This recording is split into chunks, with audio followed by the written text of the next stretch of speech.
One of the sickest hands of the year just took place on Hustler Casino Live. All in! All in from Rampage! But was it a punt? Or should Handz have found the heart to make the call on the river? This past weekend, Hustler Casino Live has been hosting a money laundering summit / $1 million cash game featuring a mixture of high-stakes regulars and special guests. While the games have had a few highlights, there have been complaints that the action has been weak and players have been playing too tight. Enter Rampage Poker. The hand in question starts when it's folded to Rampage in the small blind, who opens to 9k with ace-7 of clubs. Handz is next to act with pocket queens and decides to just call. A player called Pav defends his straddle and they go 3 ways to a flop of queen jack 10 two-tone. Rampage and Handz both check to Pav, who bets 15k with an open-ended straight draw and some blockers.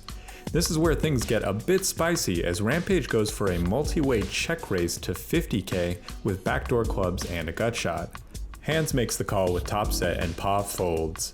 Rampage gets a mandatory bluff card when the deuce of clubs comes on the turn, and he goes huge, betting 175 into 144, 120% pot.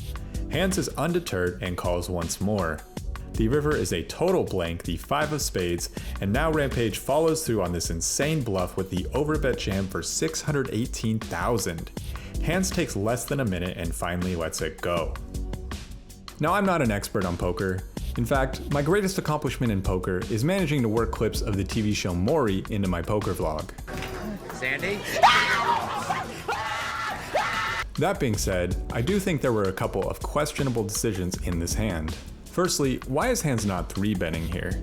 They're both incredibly deep with another player left to act. The other main issue I have is the turn. If Handz is going to fold on a bricky river like the 5 of spades, why is he calling the turn?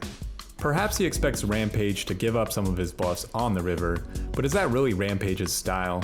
Typing the phrase Rampage punts into the YouTube search bar is a little bit like typing boobs into Google image search. There's going to be no shortage of results. If there's any player who could have a bluff in this spot, it's Ethan. The other argument for calling the turn is the possibility of hitting a boat and stacking Ethan for his remaining chips. But if you think Ethan is capable of shutting down his bluffs on certain rivers, isn't he also capable of getting away from some of his value on certain rivers?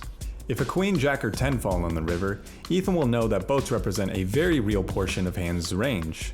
He'll probably pick smaller sizing and maybe even start folding hands like king 9 or ace king to a raise. If that's the case, the implied odds are much less appealing. In conclusion, I think Ethan played this hand exceptionally well and Handz played it kinda meh. But hey, what do I know? I'm just a poker vlogger who can't fold top pair.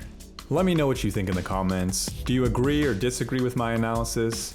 Did you think this stream was more entertaining than the previous nights? Let me know. Thanks for watching, and I'll see y'all in the next video.